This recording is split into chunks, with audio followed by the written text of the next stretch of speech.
Welcome to In Conversation. I'm your host, Steve Iverson.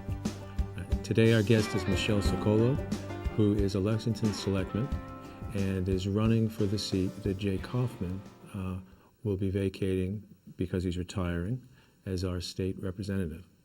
So thanks for coming on, Michelle. Thank you for having me. You and bet. thank you to Lex Media for organizing this. Yeah, It's great to be you in the bet. studio. Good. So why do you want to run and do what Jay did? That's a great question. I get that question all the time. I bet everyone asks you that question. They do, and it's not an easy question to answer. Yeah. For me, I like to talk about the fact that I've dedicated my entire life to public service. Mhm. I've actually worked in the field of government since I got out of college and grad school, Mhm. and did this professionally, working for a community for the town of Hudson, and then regionally I worked on a number of boards and committees at the regional level. And at some point, my community encouraged me to run for office here in Lexington, so I served on the planning board first and then became a selectman. But I've noticed, as I've done the many things that I've done, that this would be an opportunity to have a greater impact and be more effective. Right now, the boards and committees that I serve on at the regional and state level work around the margins trying to affect policy and advocate and advance issues. But Right. it's nothing like being on the inside actually helping to make those laws. And I'm also very excited about the opportunity to do constituent services. Mhm. As someone who's helped people through my work in government, I know how important it is to understand the system, to understand the way the state agencies work, to understand the way cities and towns operate. And I think I could be extremely effective at helping individuals, which I think is an important part of the job. Sometimes goes underestimated in terms of the value of what a state legislator does. But, you know, when people call me, I really love to be able to help them.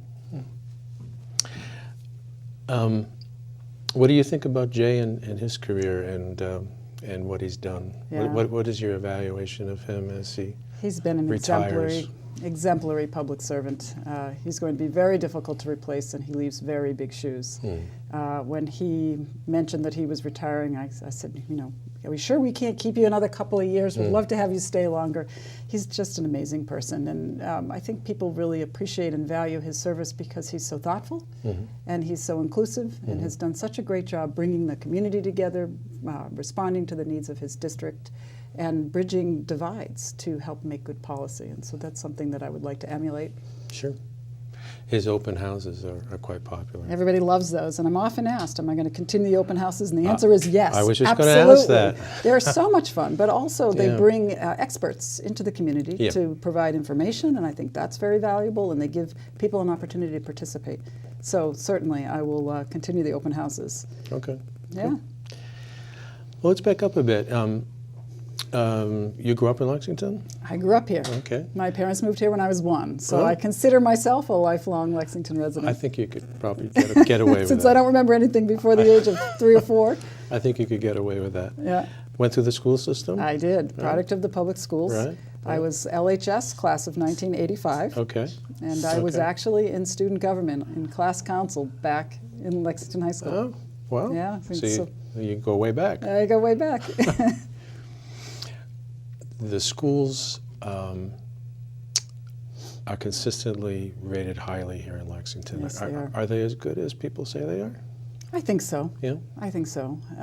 This is an extraordinary community, and you know, because of our civic engagement and parental involvement in the school system, we really have high expectations, and we perform consistently. And our students just do amazingly well, and I am very grateful to the education that I received when I was here. And I think when you're going through it, you don't appreciate all that is offered here and how comprehensive the high school is. But looking back on it, and as I meet other people throughout the course of my life, I realize how blessed we are here in Lexington. Occasionally, this is not something I hear across the board. Occasionally, I'll hear someone in town say, you know, I think the high school especially really meets the needs well of young people who are very high achievers, who are likely to go on to the best colleges, but perhaps not quite as well with other groups.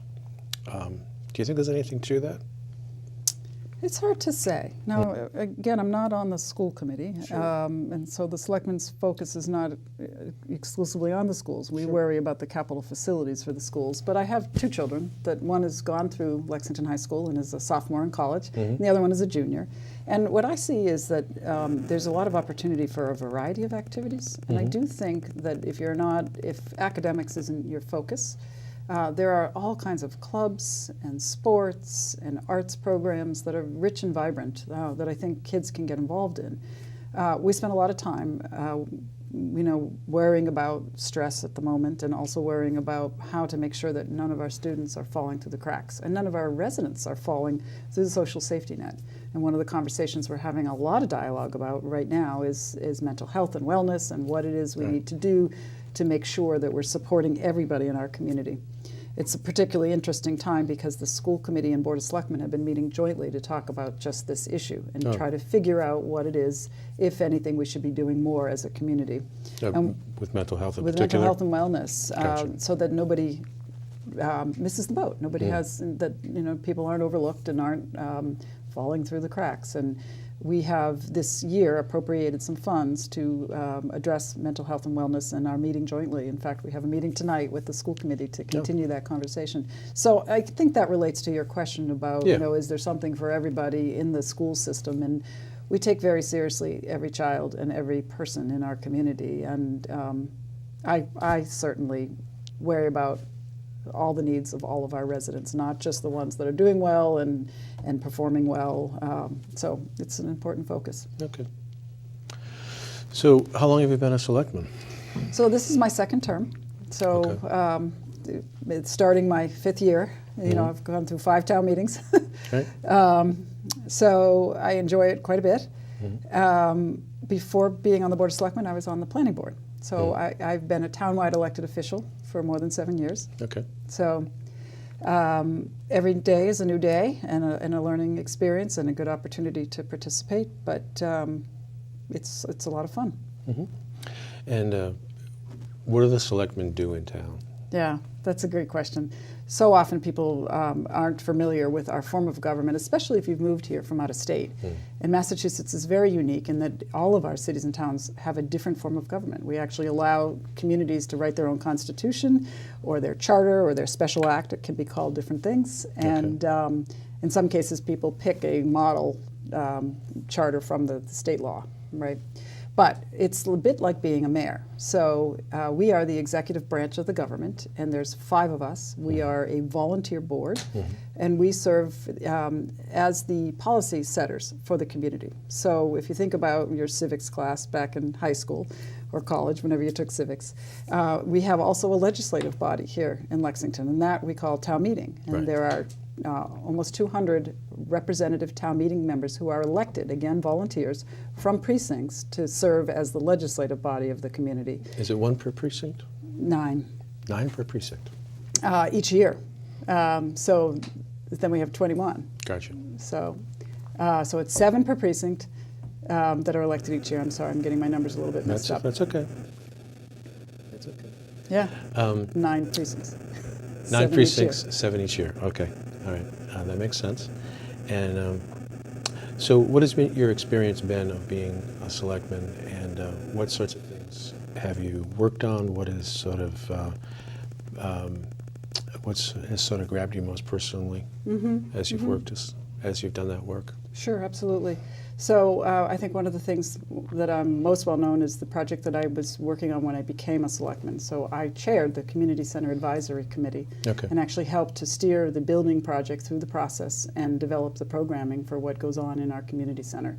So we had an extensive listening tour, quite a few public meetings, we did some survey work, and we had a committee that was charged with making sure that the renovations to that facility met the needs of the community. It was a very exciting project at a time when there was a lot of enthusiasm for how we can bring the community together and knit the fabric of our social organizations even tighter.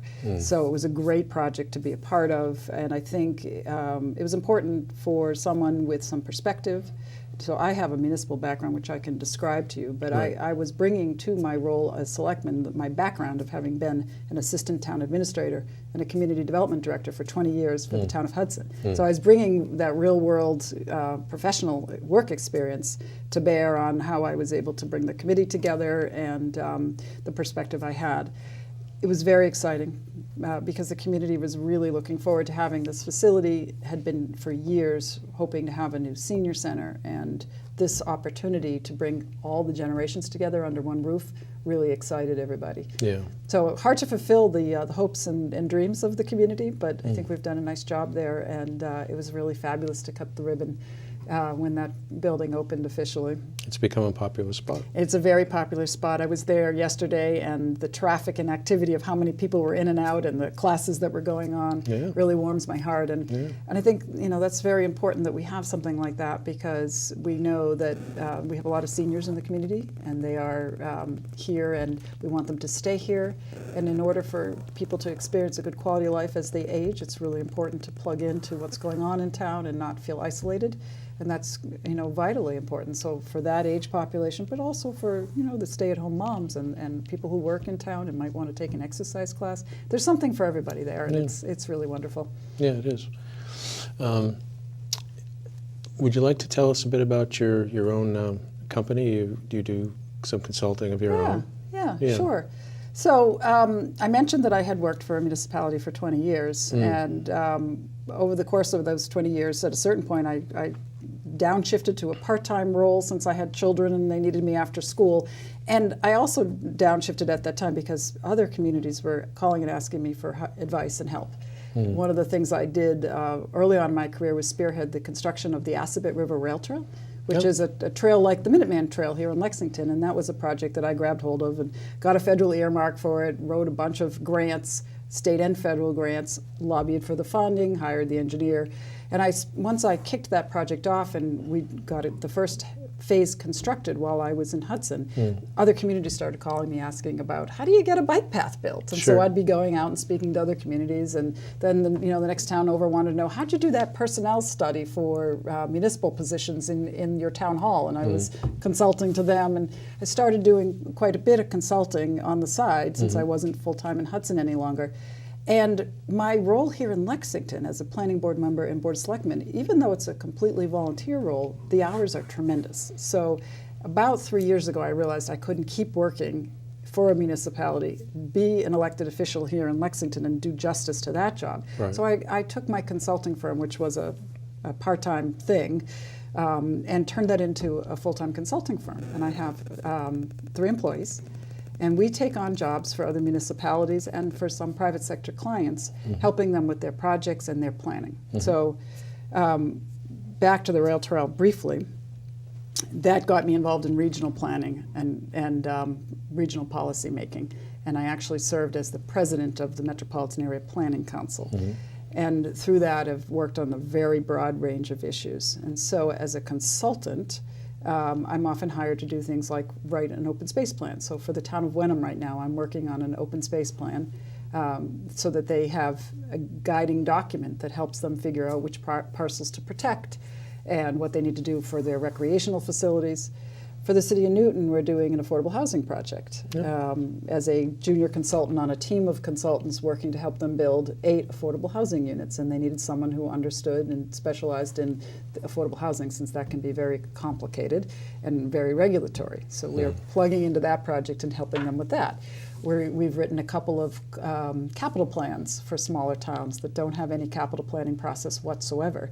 And another example of something I'm doing for communities is Complete Streets Consulting. So I can talk to you a little bit about Complete Streets, but if you're interested. Let's hold for a moment, take a very brief break, and then we'll talk about that very subject. We'll be right back.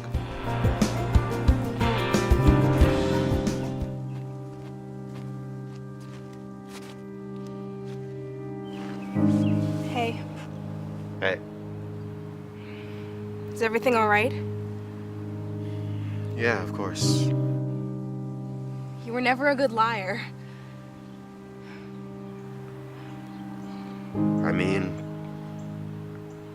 He's finally locked up. We saved the day. I'm fine. Sure. Just tell me what's going on.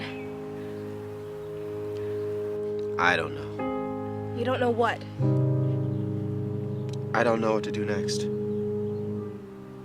Everything's different now. Yeah, that doesn't mean you have to be. But I am.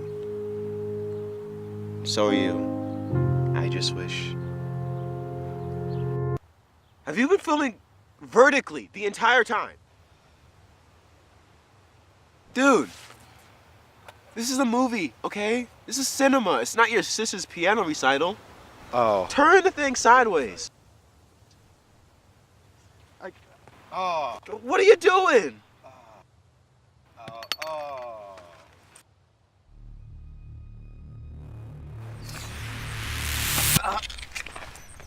Sorry.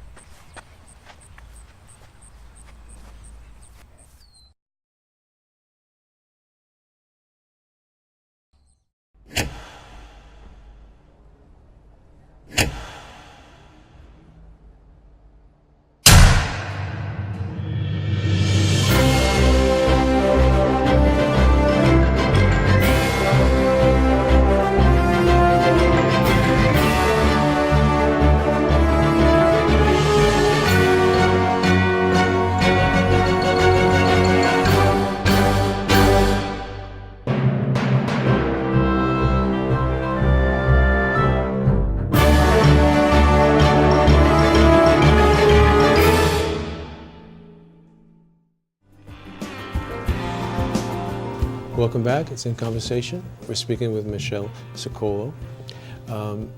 You were going to tell us a little bit about Complete Streets.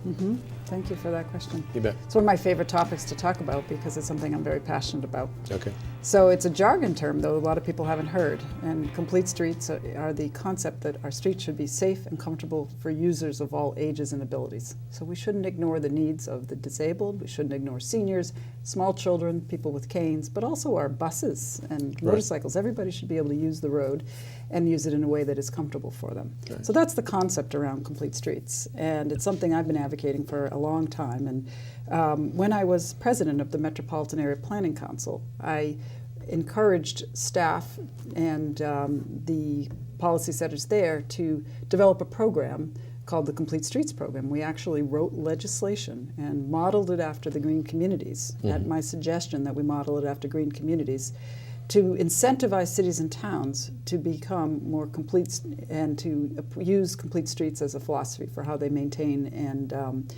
upgrade their roads. So what does that mean? We actually wrote the legislation, and then we worked with our partners across the state to get the legislation passed. And whenever you work on legislation, you need to work in coalition. So Mass Bike and Walk Boston and Mass Public Health Association and Conservation Law Foundation, Transportation for Massachusetts, there were many, many organizations that embraced this new piece of legislation that we had developed, and we got it passed and put into the Transportation Bond Bill. After we got it put into the Transportation Bond Bill and funded, I was asked by MassDOT, by Stephanie Pollack, secretary, to participate in a working group to help develop the early concepts around what the idea would look like and how the program would be rolled out. They were interested in knowing how municipalities would receive their regulations and whether or not DPWs would want to participate. So I got to come up with the idea, help to get it passed and approved, and then work on the implementation. But then as a selectman here in Lexington, and this is something you had asked me about what I'm proud of as a selectman, I then got to bring it home. So in order to participate as a community, you have to pass a policy on complete streets, and I advocated here locally that we do just that, and you have to develop your regulations and priorities to be a complete streets community. Once you do that, you're eligible to receive grant money. So we passed the policy locally. Our staff, who is fantastic in engineering and in planning, worked on updating the regulations that they needed to update locally, and then submitted the grant applications, and we received money to do physical improvements around our schools to make our school zones safer. So it's something that I'm very excited about because it's an example of my ability to develop good ideas, get them approved and passed, and implement them. Has that applied to any other parts of town beyond the schools? Or is the Absolutely. So it's a townwide policy, and we have made quite a few changes as selectmen. We've been systematically increasing our funding and the priority we place on bike and pedestrian safety throughout the community. So we have a wonderful bike committee, and Peggy Ender chairs that, and she's just amazing at spearheading a lot of initiatives, including getting us approved as a bronze medal winning community in the bike world. But we've also improved our budget specifically so that we can address this and set up a new committee to be more responsive to citizens' concerns around traffic and safety. We hear a lot more from residents with all the cut-through traffic that's occurring. We know that our economy is humming along in the greater Boston area, and there's a lot of cut-through traffic. There's changes in people's driving behavior because of GPS systems, and people Sure. are going faster, and there's more people coming through our streets. So we are trying to be proactive and responsive in addressing safety areas throughout the community. It's something that we prioritize. Can that help to get sidewalks in areas that don't have them? It can, but it is a slow process to get a sidewalk because people often don't realize how expensive sidewalks are and how difficult it is to achieve consensus on where that sidewalk should go. Okay. We do have to take it, incrementally and put it in the budget, and so it can take a couple of years to get a new sidewalk. But we have something called the Traffic Safety Group, and I recommend anybody with a concern around traffic or safety or sidewalks to contact that committee. It's on the town's website, and you can get the information directly from there. It's a personal interest of mine. I live in a neighborhood where there aren't sidewalks, Right. adjacent to some streets that do have sidewalks. And when our kids were small, we didn't want them to walk to school because of that. That's right. And in other parts of town where there are a lot of sidewalks, there was. I think people often assume that the whole town had them, That's right. which is not the case. So That's maybe I'll contact them. Yeah, I hope you do. And that's an issue that we have everywhere. And one of the things that we're trying to also sort of understand as a society is how can we be healthier? This is an issue that I'm very passionate about. I've also worked on quite a bit of statewide efforts on public health. So when I was in Hudson, we participated in the Middlesex Transformation Grant, and it was 11 communities that were low and moderate income communities, and we received a federal community CDC grant. And that money was used to help us develop programming around healthy eating, active living, and smoking and substance abuse avoidance. Mm-hmm. And so that's an area where I got involved in my career because I was very concerned at the statistics coming out that this generation isn't expected to live as long as its parents' generation. And I find that personally unacceptable. And I think when we all stop to think about it, we're clearly heading in the wrong direction. And one of the reasons for that is obesity, hypertension, diabetes, and opioid abuse. Sure. And so there's a number of factors. That's simplifying it a bit, but there's a number of factors that are preventing us from having good health. So being more active, walking and biking to school, walking and biking to work, for your activities, having opportunities to get out and get the needed physical activity that everybody needs every day is vitally important. We start to see the communities that are well built and have walkable and bikeable environments result in residents with lower weights. Yep. There's actually data out there that show that women and men will have lower average body weights if they can get out and walk. So I'm really passionate about that and have served on things like the Healthy Transportation Compact Advisory Council. That was a statewide advisory council that I served on that advised the different secretaries involved in healthy transportation at the state level. So. And what do you think about recreational marijuana is now legal? It is legal. I'm kind of just pulling this out of my pocket and tossing it in your direction because we didn't Sure. talk about this before. but what are your views on that? So I have not been supportive of that. Lexington did not vote in favor of having recreational marijuana. And consequently, because our community did not vote in favor of it, as a Board of Selectmen, we advised town meeting to have a outright ban on any facilities in town. And we advised that because we felt that was consistent with the values of our community and was the best way to go at this juncture.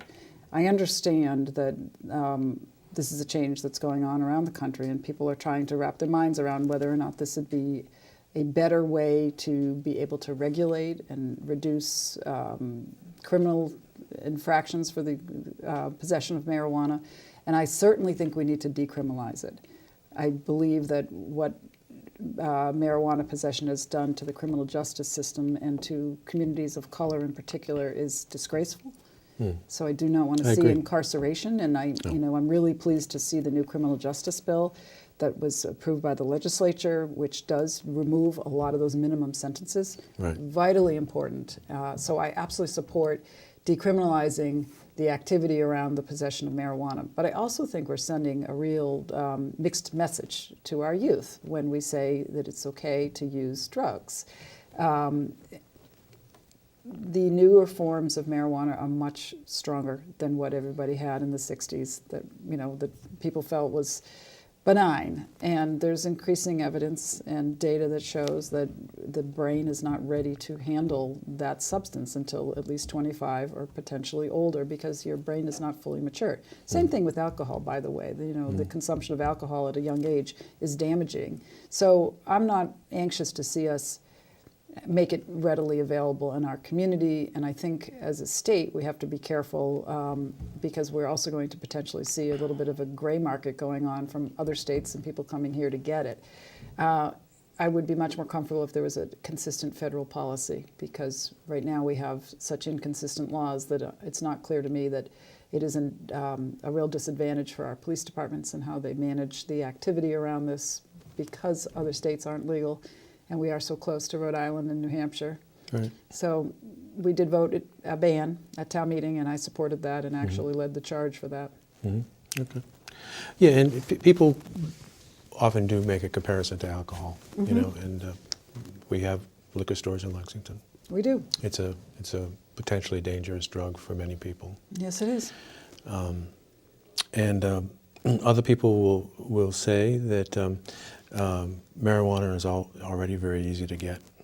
Unfortunately, that's also true of children. It is.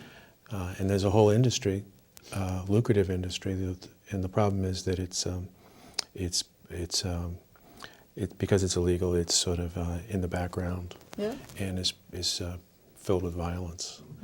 And one hope is that making it legal will switch it from that kind of a criminal activity Right. to a legitimate That's right. activity. Okay, well, thanks. I think we're getting near the end here, so I'd like to just ask you what kind of things you'd like to accomplish if you end up in Jay's position as our representative. Sure. There's so much to do as a legislator, and there's thousands of bills working their way through the process that you do need to specialize and focus on certain areas. But certainly I like to describe to people that I am a progressive Democrat who wants to address the inequity in our society. So right now, Lexington is a very well-off community, and I should say that there are 2 wards in this district, the 15th Middlesex district, that includes wards 1 and 7 that I would be representing. And we are an area of the state that's doing quite well. We have excellent schools, Lexington and Woburn, and the socioeconomics of our communities are way above average, right? We're on average affluent and well-educated. Affluent and well-educated, and so that puts us in a position of good fortune. But there are many cities and towns that are not nearly as well off, and right now the policies that the state has been pursuing really have encouraged that inequity. So you have inner city schools and even some rural schools in the state that are barely making ends meet and not able to educate their kids nearly as well. And so we'd like to be able to brag about our educational attainment in Massachusetts in general. We really do have a long way to go to restore that level of equity. We're not very far from Lawrence or Holyoke. That's right, and we rely on our property tax to provide more and provide all the services that our residents want, but not all communities have such a strong tax base or residents willing to tax themselves at the rates or able to tax themselves at the rates that we do here in Lexington. Right. And that creates a system of haves and have-nots, and I find that unacceptable. So equity as a lens is one of the most important things that I will use to approach my work as a legislator. But there are also areas that I care very deeply about in addition to education. Transportation. I talked quite a bit about my bike and pedestrian activism and involvement, but I also am a strong proponent of public transit. I think we, as a society, are really doing ourselves a disservice if we don't work toward having a cutting-edge transportation system. And right now, if you watch some of the polls, the U.S. News and World Report, we were the #1 best state in the country to live in by their poll, and now we've dropped to 8 because we're not investing in infrastructure enough. Right. And it's affecting our quality of life because we have longer commutes, we have more congestion, and that impacts the air quality and the environment. And it's now the largest sector of carbon consumption is the transportation sector that we really need to address very aggressively.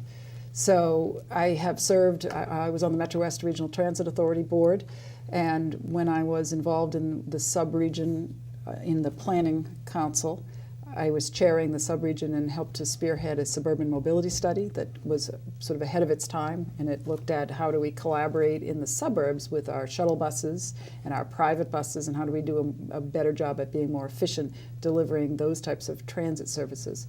And I think it's an exciting and interesting time with all the new technologies also in transportation, so I also plan to focus on that. And the environment. Lexington is doing an excellent job. We have an amazing committee called the Sustainable Lexington Committee. We've had Mark Sandine Mark on is here. phenomenal. And we Yeah. have GWAC, the Global Warming Action Committee in town, and we are just so blessed with our activists in our community. And I'd like to say that we are doing things quite well here in Lexington. We can always do things better and do more. But I'd like to bring some of what we're doing in Lexington to the state level because there's an urgency to addressing global warming and climate change that can't be ignored. Right. So that will also be a big priority for me. I mentioned healthcare and health and wellness, and I do think that we need to shift our priorities away from treating the sick and toward preventing sickness. So much better prevention services. That's especially important because right now the healthcare budget continues to be the largest piece of the state budget and the municipal budgets. Healthcare and benefits really take up a big piece, and it's growing at a much faster rate than revenues are growing. So looking at ways to control costs, but more importantly, to keep people from being sick in the first place is a priority of mine. Right. So I think that sort of describes my philosophy. And the other thing I tell people is that Lexington has a wonderful form of government, and over the course of my career, I've been very actively involved in developing inclusive dialogues with residents and making sure that I'm an excellent listener, but also giving people the opportunity to participate. And I don't see that happening at the state level as effectively as it could happen. Public process, public input, community dialogue and engagement is vitally important to ensuring that people get the government they want and the policies they want. Things like Jay's open house program. Like Jay's open house, in Lexington we're spending a lot of time working on inclusivity. I've spent a fair amount of time going to groups in town and inviting them to participate and encouraging them so that our local government is representative of our town. So we have a growing minority population, the Indian Americans of Lexington, the Chinese American Association of Lexington. There's ABCL, there's COLEX, the Korean organization, and there's a new Japanese organization in Lexington as well. And so when I can, I go to those groups because I think everybody needs to feel invited to participate and welcomed. And we also have a new diversity task force that we've established and funded at town meeting this year, specifically because we know that we will not have a vibrant, healthy government if everybody doesn't participate. I don't see that kind of thing happening at the state level. And so when I think about my priorities about what I want to bring to the state, it's making sure that our state government is inclusive and that policies are thoughtfully rolled out. Otherwise, you see policy fall flat. You sometimes see these initiatives that maybe were good ideas and maybe made sense, but they are dead on arrival when the new ideas floated because they haven't gone through a listening tour or a process of hearing the communities that are involved and residents in the Commonwealth. So I think that's a best practice I'd like to bring to the state. You have to bring people along through the process. That's absolutely right. Get buy-in. That's listen right. to people. That's right. Do you think the state government is not diverse enough? It's not diverse enough. Yes, I think that's true. I haven't looked at the numbers of who serves in the state legislature, but I know that there are very few minority representatives and senators, and there's also not very many women. I think there's about 25% women. So, and that's the same number it was decades ago. I understand that's sort of been a flat level. So we have a ways to go in our representation, but also I think in our employment practices and in hiring, making sure we're promoting and hiring people of color is important because that's what our Commonwealth is filled with, and we need to have it be representative of the whole Commonwealth. What will help to make the number of women in state government increase, or in all forms of government, including on the federal level? Mm-hmm. What do you think would help in that regard? I think it's a little bit of encouraging women to run. Okay. And promoting women. Yep. So, I've been blessed. I had a wonderful boss. That's one of the reasons why I stayed 20 years in Hudson. And he supported me in all my activities and whatever it was that I wanted to pursue in my career. He also made sure that there was a family-friendly environment for me, which I think is important. And some of our policies probably could be improved at the state level. In particular, right now we know, there's the effort to get a $15 minimum wage, which is vitally important. But there's also paid family and medical leave that is on the ballot for the fall. And those kinds of things need to be in place for women to feel like they can stay in their careers. You can't expect a parent, a mother in particular, to leave a sick child at home, or a sick parent even. Women are often the caregivers in their families, and if they don't have any flexibility in their employment to be able to take care of a sick loved one, then they're more likely to leave and not stay in that career. And so if you want people to be able to stay in their careers, you have to support them along the way. And I know that's one of the reasons, as I said, I stayed in Hudson, because my boss was very supportive of me, and I was able to have 2 children and be there for my children when they needed me. I never felt like I was neglecting them, and still keep up with my work and my responsibilities. All right. Well, thank you for coming on, Michelle. Thank you for having me. It's been very educational for me. I don't know as much about many of these things as I really should. And I'm sure many of the people watching might feel the same way. So it was good to hear from you and to get to know you a little better, and best of luck. Thank you so much. I really appreciate your time, You and bet. this has been a lot of fun. You bet. It's been In Conversation. Thank you for watching.